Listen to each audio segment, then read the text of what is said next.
রাজধানীর বনানীর রেইনটি হোটেলে বিশ্ববিদ্যালয়ের 2 ছাত্রী ধর্ষণের মামলার পর হোটেলটিতে অভিযান চালায় শুল্ক গোয়েন্দা অধিদপ্তর।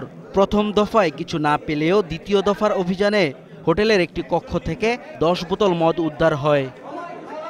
এ অবস্থায় হোটেলের ব্যবস্থাপনা পরিচালক আদনান হারুনকে তলব করে অধিদপ্তর।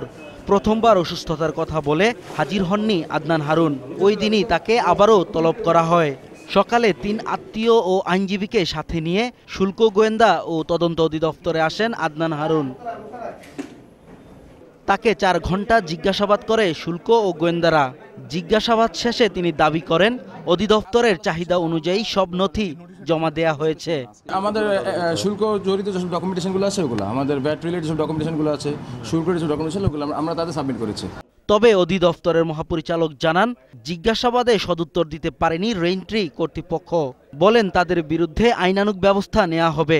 8,27,000 টাকা তিনি আদায় করেছেন কাস্টমারের কাছ থেকে, কিন্তু সেটি সরকারি কোষাগারে জমা হওয়ার কথা ছিল, তিনি কিন্তু জমা দেননি। জমা না দিয়ে তিনি এই টাকাটা তিনি আত্মসাৎ করেছেন। আরও বিভিন্ন কার্যক্রম তার বিরুদ্ধে নেওয়া যেতে পারে।